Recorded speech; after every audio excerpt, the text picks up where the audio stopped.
Hey everybody, Dan Lapel for New Focus Recordings. Happy to be joined by Chris Cerrone and Shai Wosner today. We've got a couple great EP releases this week, both featuring Shai on piano, which is really exciting and a cool thing that we were able to make work. And it's exciting. Chris's record is The Air Suspended, and Shai's project is Variations on a Theme by FDR. Hey guys, thanks for joining. Thanks, Nice to Dan. meet you. It all started with him, Yeah, and it took on a kind of life of its own as a record. I think was it originally that I had mentioned to Shai that we were putting this out, and then he thought it would be a cool idea to have both records come out at the same time so that it can be sort of Shy Friday on Bandcamp. indeed. And that's what we're looking at, December 2nd. Well, maybe And we, I should add that Chris in an amazing pandemic effort managed to make this recording work in spite of the lockdown, and this was really mostly done um, at the height of the pandemic. I mean, the worst possible time. It was so crazy. I mean, really, well, so this project started because I was out my door to walk to Albany, New York, or to walk to the subway, to the train to Albany, New York. And as I was walking to the train in March 12th, 2020, something like that, I get the call from the orchestra, the concert's been canceled, and it was the call I was expecting. And so a weekend, unfortunately, this piece was premiered and had quite a few performances before this happened. So this was not the most tragic cancellation, but still the kind of devastation of this piece I was so excited about, sort of being cut off at the knees and not knowing when it was going to happen next. I sort of had this idea in my head. And it's funny, because our mutual friend Tito Munoz, who conducted the piece, um, sort of was the very early COVID was like, oh, like we'll just get everyone together in a room, everyone's free. And then we're like, wait a minute, we definitely can't do that. And so I kind of came up with this idea that took a few months. That I had this idea is that so the originally the piece was The Air Suspended was commissioned for a performance with the East Coast Chamber Orchestra, a really amazing chamber orchestra, and it had the unusual instrumentation of four violin one, four violin two, four viola, four cello, one bass. And I said to myself, that's actually four string quartets if you sort of break it up. And so I sort of first I talked to Shai about this idea. I said, what if we tried to go really, I love studio albums, I love live performances, but I love when you make an album for it to just be something totally different than a live performance, which is to say spontaneity, the moment in a live performance, mistakes.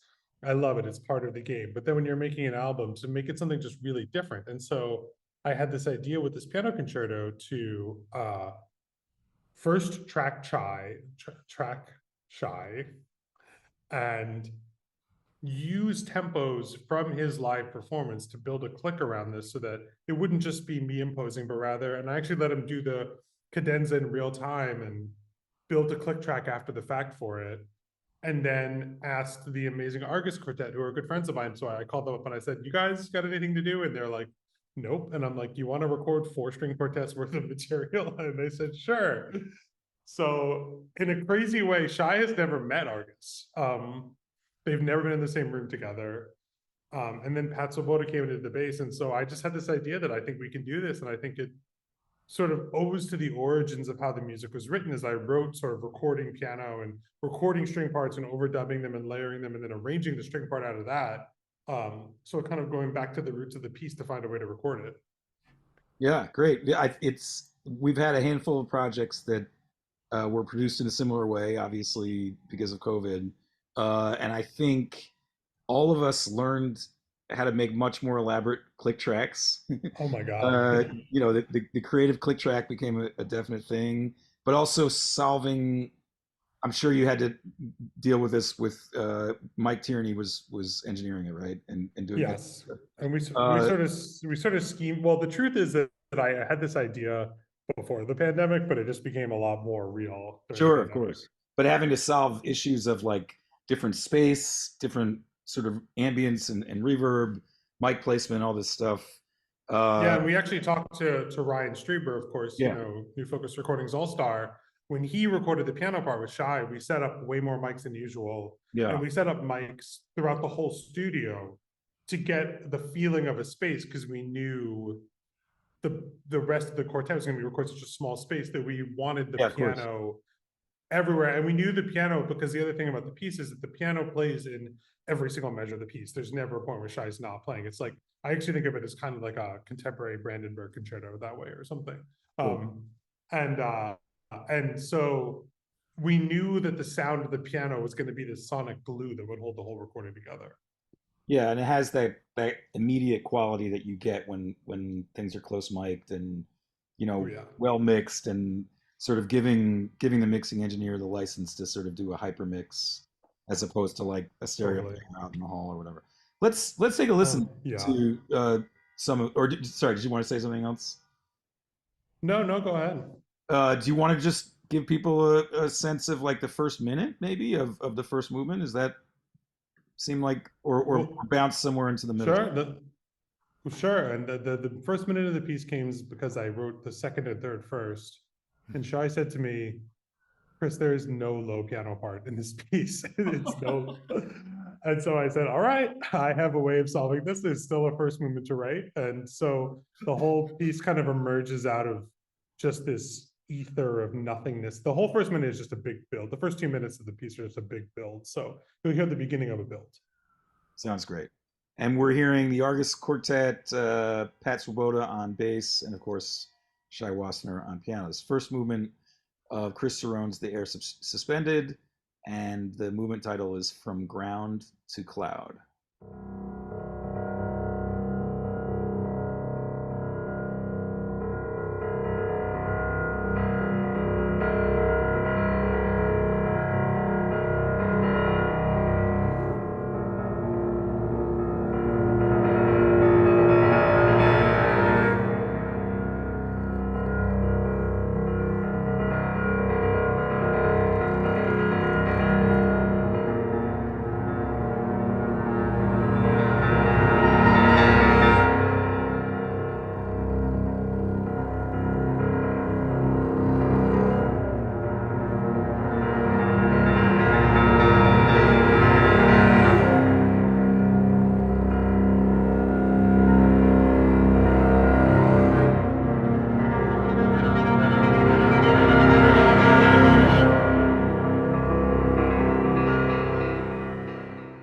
Great. Chris, I'm, in listening to this piece and some of your other recent music, I'm always struck by how many different strategies of propulsion you're able to find. And I feel like this music is always very forward directed, but structurally it sort of shifts from one rhythmic machine to another, and I think it does it in an effective way. Like you have a sort of good innate sense of when a rhythmic machine has sort of run its course, and then you sort of slide into another one. Is this like a fair characterization, or are you horrified? No, I love it. I actually think about the difference between a great work of, my wife's a writer and I'm a composer, of course. And some of the things we always talk about is like watching a movie, we're like, why do we still care? It's because this character, the plot is being escalated in one way or another. So I think there are all these just little strategies to like ratchet the tension up constantly. And I think especially because I'm drawn to sort of long planes of sort of simple harmonies, is that you have to figure out all these other ways to ratchet. So the idea is when you do change the harmony, in fact, I don't know if I ever told Shai this, but the opening is an homage to the Ravel left-hand concerto, in that you have this kind of opening and then there's this subtle shift down a half step that happens pretty quickly but it's so to be surprising. But I think the idea is to find all these ways, accretion of sounds, layering of rhythms, orchestrations out of sounds, builds of, a lot of bass drops in this piece that has a lot of kind of moments where it's floating and then suddenly you get a big hammered bass. And I think all of it is strategies to keep ratcheting up the tension in a way to keep the kind of, it's a very fever pitch piece. And so, Yeah. I would also add to that even though there is the rhythmic drive that's a constant, basically in all three movements, it kind of stands in tension with the space around it. So in other words, the rhythm is driving constantly, but the space around it is kind of vast. In the beginning of the piece, as you could hear now, there's the bass with the resonance of the piano, so that creates this feeling of space around the note, even though it's just one note, but because it's so resonant and reverberant. And then later on, when it's super super high register, then you have the contrast between the low and the top, and in the second movement you have again the sort of the pulse is unrelenting, but the strings create this cloud of sound around the piano. So you feel that even though there is this almost claustrophobic tension to the rhythm, um, the sonic space around it is very loose. It's very open. So that they kind of even each other. They Yeah, complement yeah. each other. No, it's great. Like, I think the transparency. Wow, sorry, it's nuts in East Harlem today.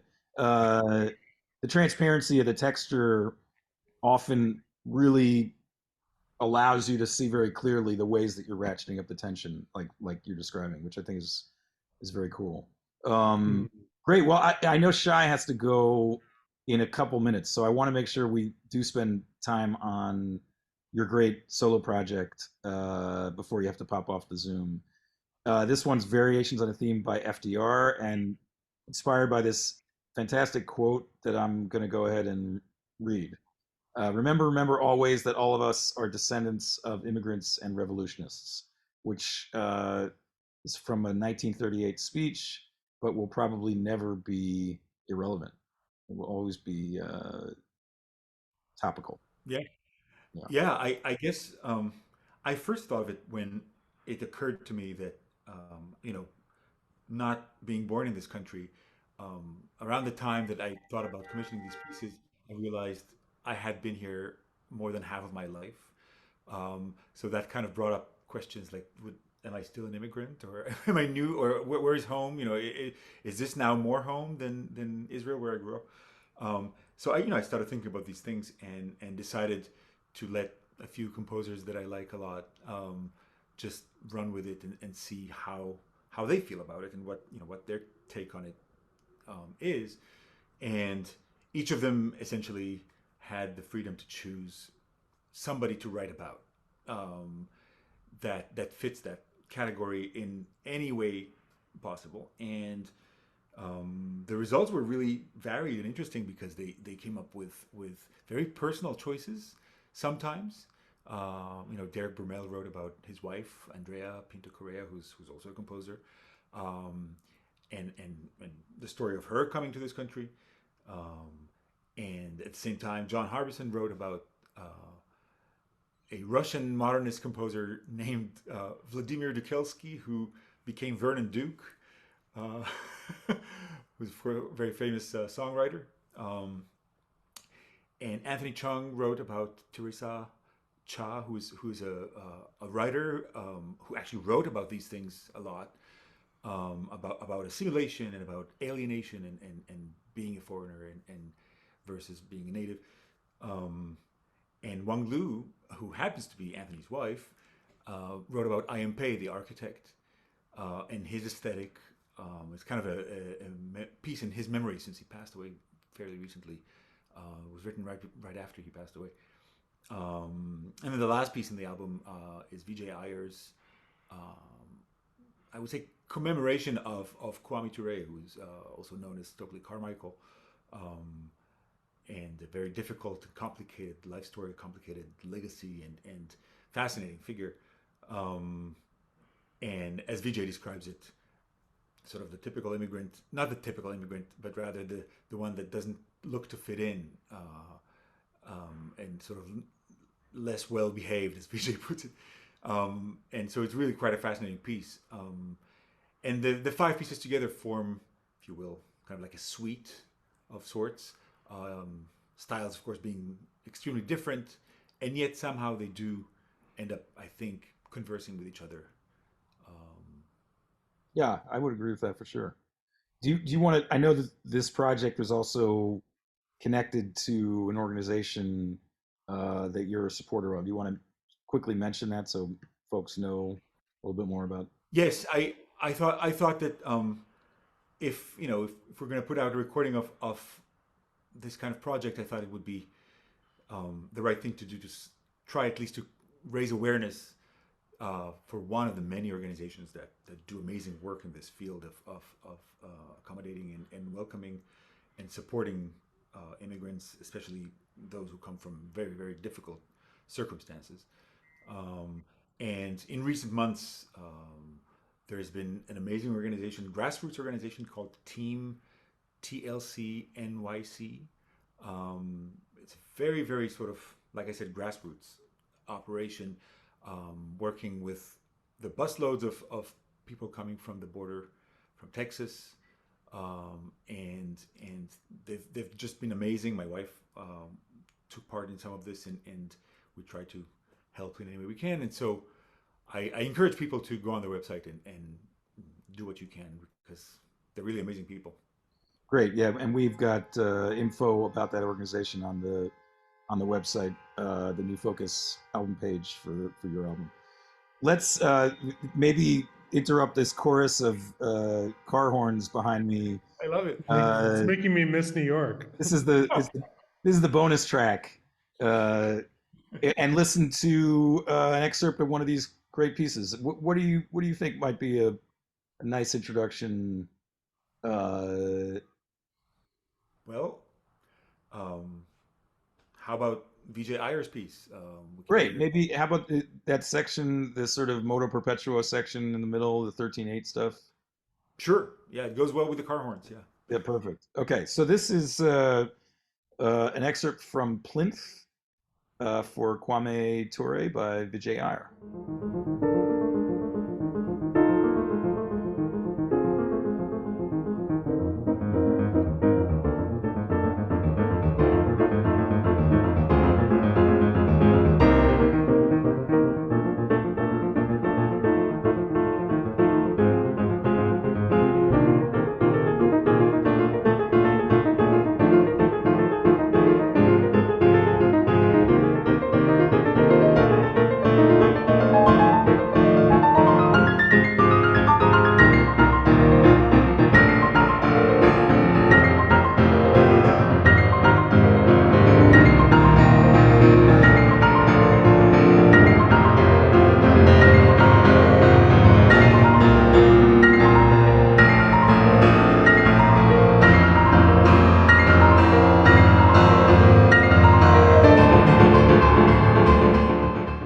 Great. You know, one thing I thought about a bit when I was getting to know these pieces is the way many of them draw on one level or another from various different stylistic sources, which sort of seems like it could be woven into the immigrant experience a bit of coming to the United States, which is already such a melting pot and aesthetically as well, and then having those sort of in, sorry influences sort of show up in a piece you're writing about that experience. Yeah.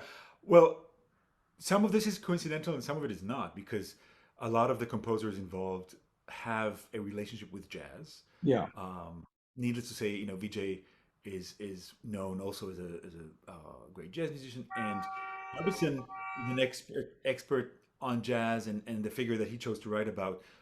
The piece literally in 3 minutes tracks um, the person's morphing from a sort of Shostakovich like composer, in minute one of the piece, and by minute three, you're in some piano bar, in the 30s or 40s.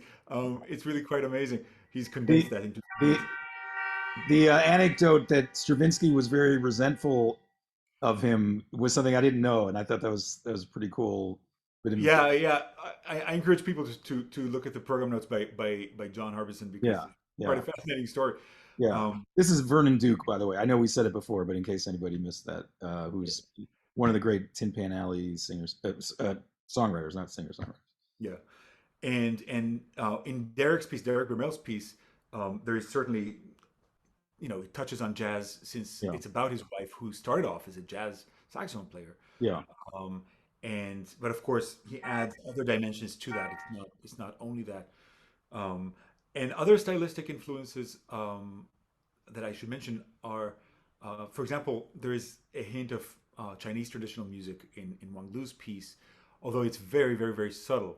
But there are sort of shreds of quotations from certain folk tunes, and Anthony Chung's piece, which is in many ways very abstract and also explores timbres that are really unusual, including using some magnets in the piano that create really otherworldly sounds in the piece. There is a little bit of jazz in there too. I don't know if it's because Anthony is also so comfortable with jazz, but I personally find in the filigree, it's so well written for piano. Really, it's you know, you can see that Anthony is a wonderful pianist, and in those filigree moments, you can also hear a little bit, you know, a hint of jazz as well. Yeah. So Yeah. it's kind of like a mix of all these very personal styles and very common and sort of iconic styles as well. Yeah. Agreed. Well, let's listen to maybe the most contrasting track on the record. I mean, they're all very contrasting from each other, but Wang Lu's Lacuna, I think, sticks out texturally as being possibly the most sparse and atmospheric. Let's listen to the opening minute of that piece.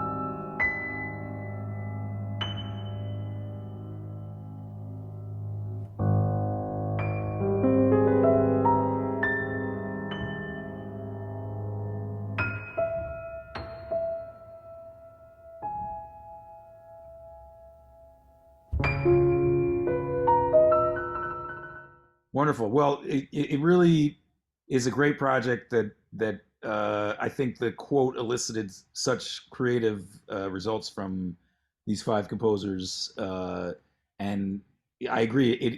It listens like a suite, and it's a very engaging suite.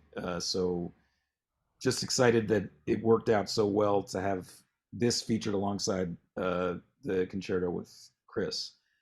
There's another pretty substantial piece, very substantial piece on your album, Chris. That's a collaboration with the Pittsburgh New Music Ensemble. You want to talk about this one a bit?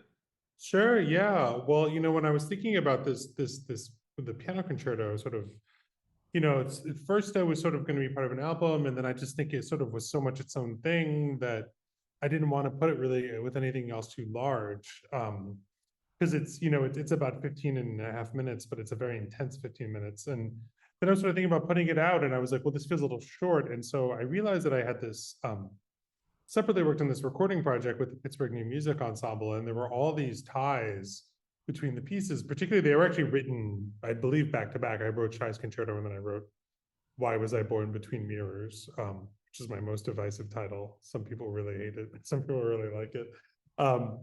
And it both make references to the writer Ben Lerner.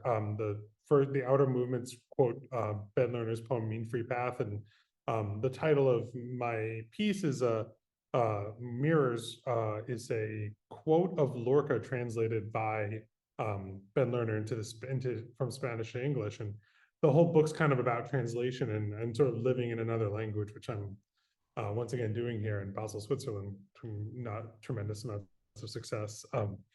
So I sort of and the sort of more things kept tying these pieces together besides their chronological order. I literally sort of just listened to them back to back, these two recordings, and there's something so kind of nice about how the piano concerto is driving and super intense, and actually ends on a C.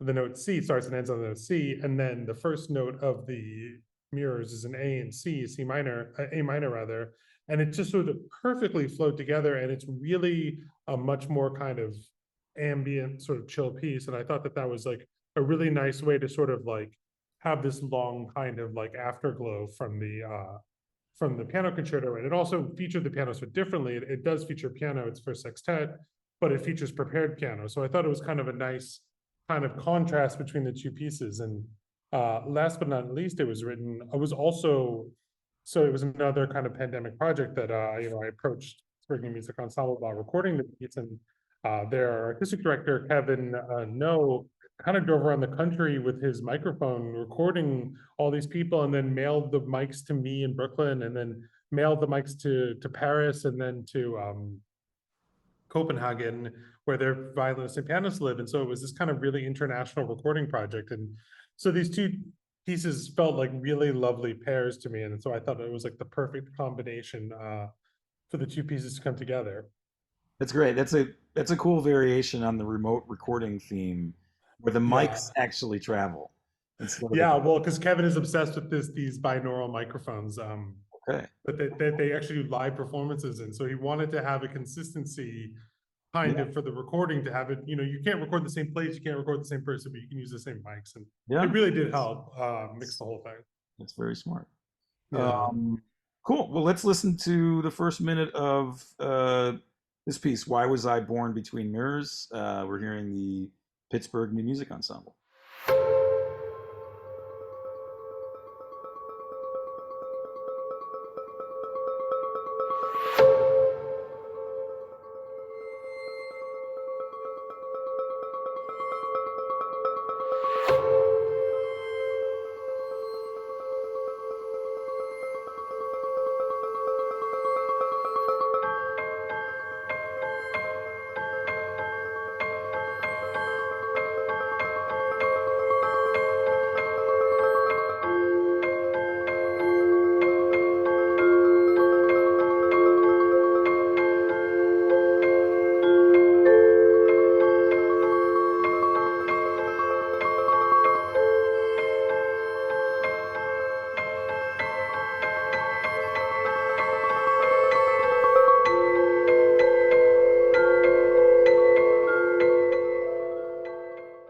One other thing that I think is sort of interesting, and I'm noticing more people are pursuing this avenue, is that both of these releases are EPs. So, Shai, yours is what, 25 minutes? Oh, 31 minutes, actually. 31, yeah, 31, yeah. A longish EP. And Chris, yours is 22 minutes. Uh, I'm interested in hearing your guys' thoughts about what it felt like to put together a sort of slightly shorter length album. Did you feel like uh, it lends itself to a kind of cohesion that is harder to achieve over LP? Uh, are you influenced by sort of the pressure of the streaming economy to just sort of get content out there on a more consistent basis, or none of the above? Chris, you want to go first? Yeah, I think a little of all is certainly so I'm a former punk, and so I grew up collecting 7-inch records and 10-inch records, which I guess an EP is kind of a modern 10-inch. And so I always loved shorter releases because I think that they're a way of I think in this day and age, especially for classical music, there sometimes albums, especially kind of composer driven albums, can feel like a hodgepodge, and they don't feel like they have any. It's like, oh, here's my cello piece, here's my piano piece, here's my guitar piece, and that's my album, and there's no reason that's in my album because I wrote it. And so I think with as a composer, one does seek to have a kind of narrative clarity. And so I think that was part of the reason the part of the reason I made this an EP is because it was the correct duration. And, this is the digital era. We made, a limited run of CDs, but mostly this is a digital release. And so I didn't think there was, to me, it felt like tacking something on. And there's also something kind of glorious about this for 20 to 30 minutes of your life. I was going to say one of my favorite albums of all time, Shai, is Weezer's Pinkerton, their second record. And that album is 30 minutes long. And it's an album and not an EP, and it's great. So maybe you have an album on your hands. Good point. Plenty of pop albums are 30 minutes long. Totally, totally. And yeah, and I think it was so funny. I worked with a sort of label group that will remain nameless, and there was this like desire to have like 80 minutes, like we got to fill up the CD, and I was like, really? Can we? But yeah, I love the idea of just a short declarative statement. Cool. Shai? Yeah, I agree with everything Chris said, and also I would add to that that I always felt, even when it came to physical CDs of sort of quote unquote normal length, that they need to somehow work programmatically, um, and there should be a rationale. You should explore some sort of artistic purpose in programming these particular pieces in this order, in this way, rather than just filling out a certain number of minutes. So I sort of treat this the same way, and just because it's shorter in, at least in classical music, typical terms, I decided to just call it an EP. But essentially, I felt like these pieces belong together and as part of the same unit, um, and I didn't really treat it differently from a longer CD. In other words, I guess you could argue I treat regular length CDs as EPs too, except just they happen to be longer and they may have physical copies out. But it's, I think, as long as the pieces make sense together, as a whole, whether it's one composer or multiple composers, I think that's the most important thing. Yeah, no, of course. And I mean, this has always been for New Focus, like a big part of what we've been interested in doing is putting together cohesive albums that feel like, more than just a collection of somewhat unrelated pieces. So it And my actually, second New Focus EP, yeah, because you, we put out Liminal Highway 2 years that's ago. right. So You've been paving the way in terms of our EP output. And I think, I don't know, for me personally, I do find that sometimes I'm looking at a large collection, an album's worth collection of recordings and trying to figure out what the narrative through line is. And I'm guilty of sometimes forcing that. So you guys are both making we it all feel are. making it feel safer to me to consider putting out an EP and keeping the things conceptually tighter. So Well, Dan, I love your Electric Counterpoint EP. It's like such a perfect example that, of that. that's good point. I didn't think of that one. That's just one piece. I don't know. Yeah, it's, What can you put on with electric counterpoint? You can't really put anything else out with it. I no, mean, you can, but it seemed like the right thing to do. I So agree. cool. Well, it was great to chat with you guys. Absolutely. Congratulations, both. Likewise. Yeah, Uh, really. Thanks really, again, Dan, really for your cool. amazing support. Oh, Yeah. our pleasure. And for those of you folks out in internet land, it's FCR 356, The Air Suspended by Chris Cerrone, and FCR 359, Shai Wosner's Variations on a Theme by FTR. And Shai, of course, is also featured on Chris's record. Let me just run down some important folks who were involved on the Cerrone album, produced by Mike Tierney and Chris, recorded by Mike Tierney at Shiny Things Studios, and also by Ryan Strieber at Octavian Audio, and by Seth Manchester at Machines with Magnets. Edited and mixed by Mike Tierney. Commission was Phoenix Symphony for Shai Wosner. And Why Was I Born Between Mirrors was recorded remotely, as we talked about. Mike's flying all over the world, possibly too many people to mention there. And edited by Mike Tierney, Chris Cerrone, and Kevin No. Mixed by Kevin No, mastered by Mike Tierney. And artwork. Who was the art? Who did the artwork for this? Sorry. The cover art is created by Carl Dotman. It's an AI generated homage to Duchamp's famous Woman Descending a Staircase #2, but generated using AI. And the album was, and the EP was designed by Tracy Larson. Cool. And support for the commission came from the Adele and John Gray Fund and Yes. Richard Replin. I want to Thank you, Shai. Yes, and Elisa and the Albany Symphony. Awesome. And I just wanted to say that you should buy the EP because you get amazing program notes written by Tim Monroe about both pieces. Yes. True. Thank you. And for Shai's record, Ryan Strieber at Octavian Audio recorded and edited, mixed this, mastered it. Cover image is your own, Shai. It's very cool. And design and layout by Mark Wolf. And these pieces were commissioned by the People's Symphony Concerts, support from the Adele and John Gray Fund, Philadelphia Chamber Music Society, Ed and Norman Dworetsky, Richard Replin, and Alyssa Stein, as well as Ellen and Bob Bildersee and Shirley Eriker. I feel like we're being very diligent, and it's Lots We of good, are. people. Yeah. it's a good thing. Well, you know, So thank Marsha, you to all of those who, people who supported these projects, mm, and they're out on Friday. All the places that you would hopefully buy music, including Bandcamp, which is a great outlet for us, but also places you might want to stream in perpetuity uh, while you're sleeping, while your baby's sleeping, overnight, while you're at work. Just tell keep your streaming friends. these albums, and we will extract every last micro payment from big tech overlords. Thanks, guys. Hope to see Thanks, Dan. everybody soon, and take care. Cheers. Thank Thanks you. again.